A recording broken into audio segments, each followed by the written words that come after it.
Hello everyone and welcome back to my channel, Tomcat Stitchery. I'm Whitney and I'm here with part 4 of our Itch to Stitch Mountain View pull-on jeans. So today we are doing the base fitting. We're putting the front and the backs together, not putting the waistband on yet, and I'm showing you if you want to make these into a skinny jean or a straight jean, the way that she suggests doing it and the way that I have done it in the past when I've made the different leg lengths. The ones that I am making for the sew-along actually have the regular boot cut or flare leg. That's just what I wanted for this pair, but I am showing you how to do that, and I've linked a video that kind of goes in depth a little bit more on that I did previously. So I've got that linked in the video, as well as rivets. I talk about rivets again today, and I've got a video where I'm showing you how to do that since I'm not putting rivets on this pair.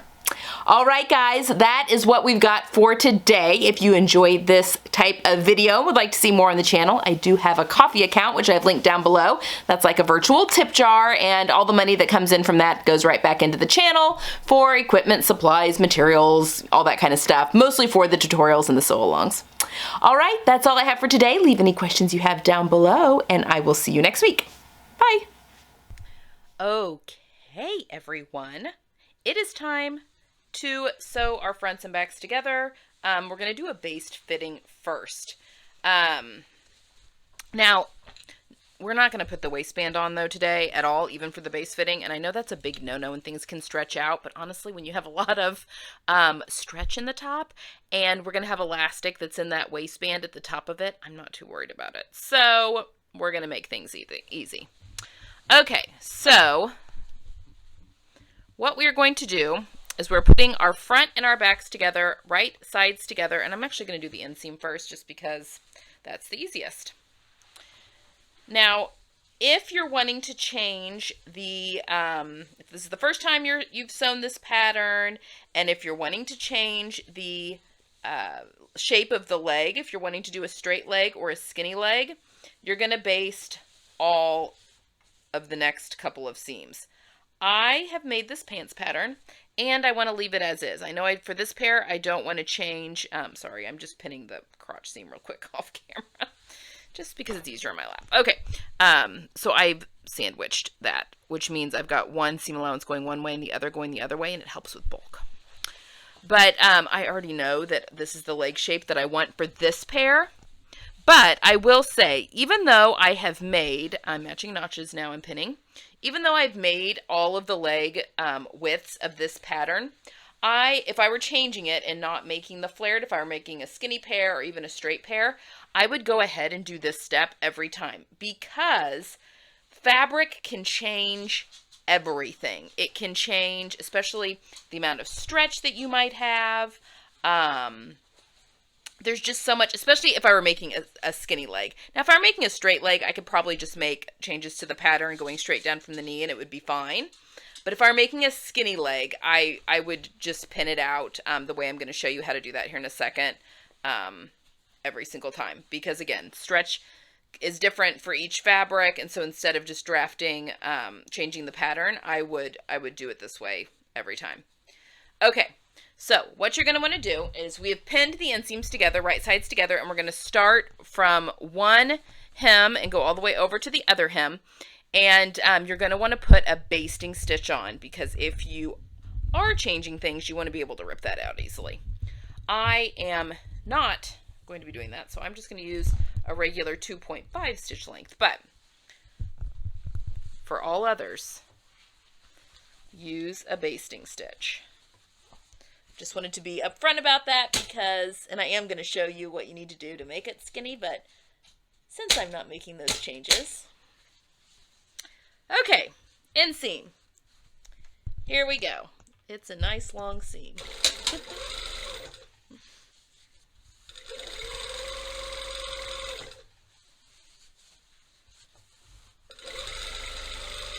Now, as you saw, I did put pins in the notches.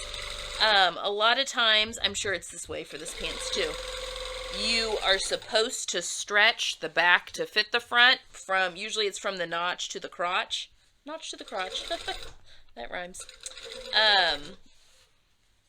And it's probably that way too. You've got some shaping that's in there. It just helps to cup the thigh just a bit. And that is very typical in a well-drafted pant pattern. Okay. Making sure everything's lining up.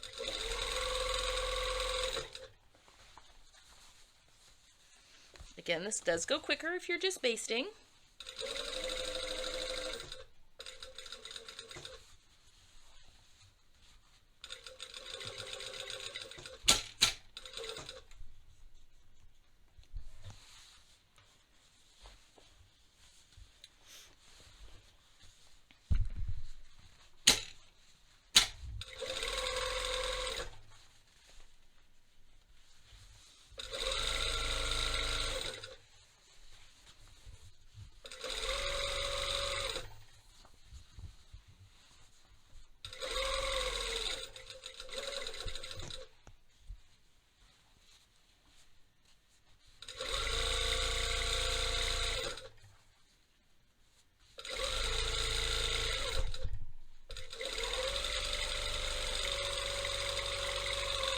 Okay. Now we're not pressing anything just now because we'll do that after we've done all of our changing of our leg and making sure check fit and all of that. All right, so now what I'm going to do is do the same, baste my side seams together. And you can match notches again. Sorry, I keep going off camera here to... It's just these pant legs just get really unruly. Okay, I'm sticking a pin at the notch and at the base of the pant and at the top of the pant. Oh my gosh, can you hear the dog? She wants to be in here with me, then she doesn't want to be in here with me. But now she's going to have to wait a minute because I'm right in the middle of something. All right, and again at a 1/2 inch seam allowance.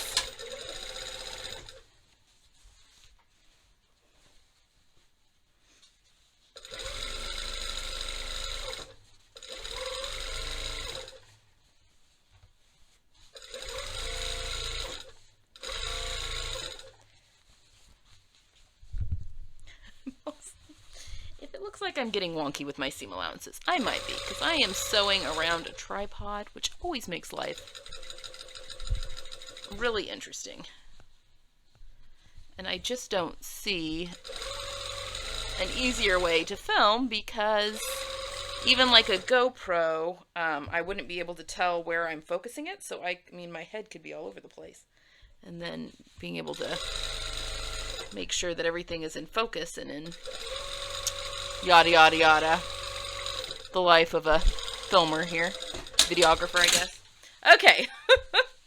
All right, so I've got one side seam basted, and then I'm going to do the other one, and then I'm not pressing anything yet. I'm going to meet you over. I'm going to put these on inside out, and we're going to talk about pinning to make them straight or skinny. Okay, so are you in or out?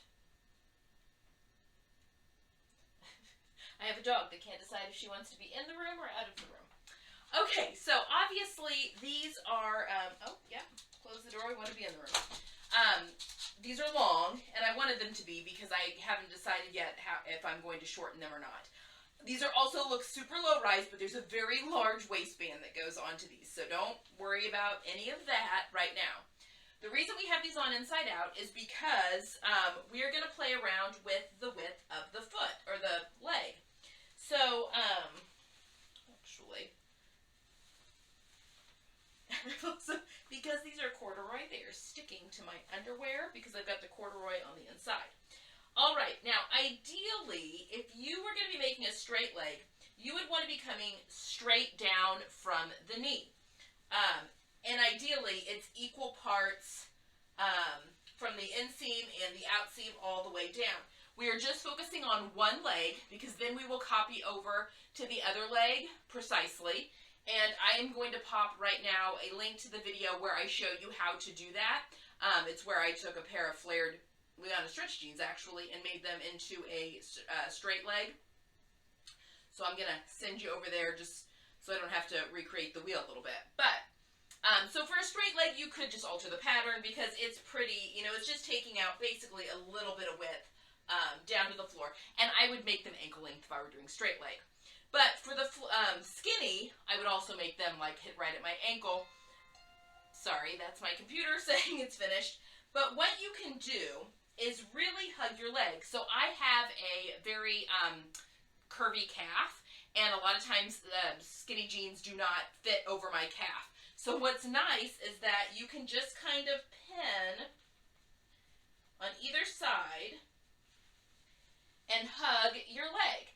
Now, again, I said ideally you want to take the same amount from the inseam as the outseam, but if you're doing a skinny leg, just make it fit your leg. And this is also why I would do this for each pair I was making, because the stretch in the fabric is going to completely change each time.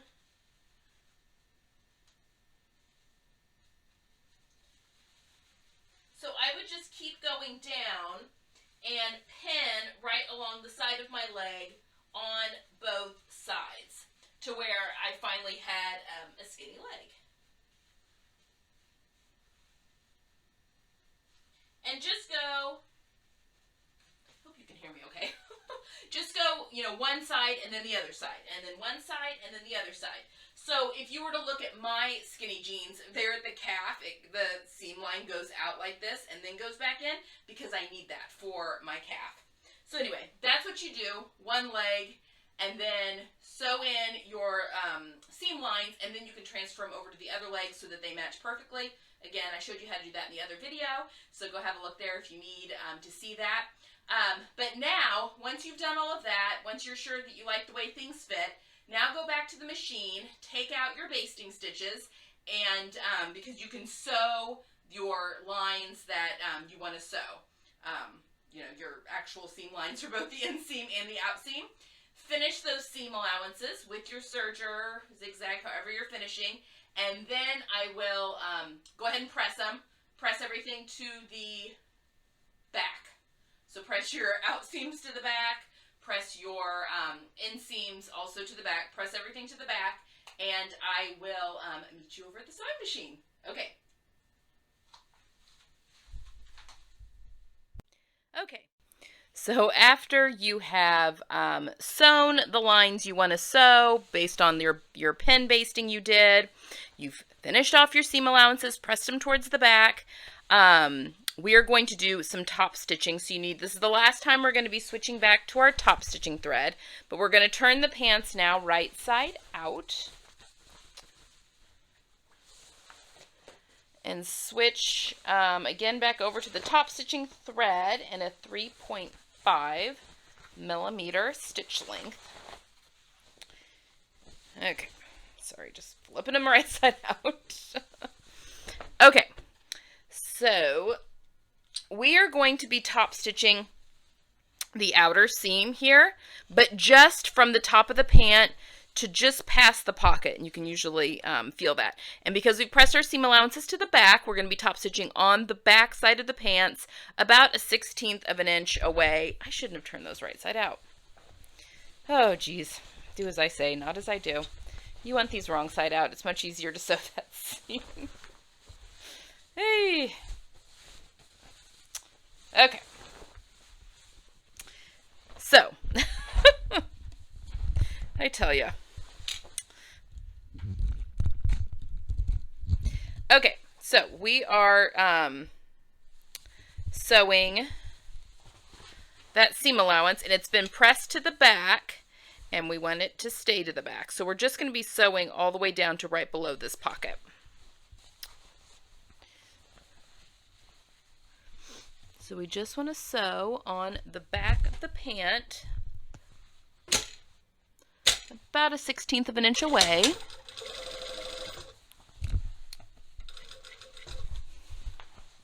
This can be a little tricky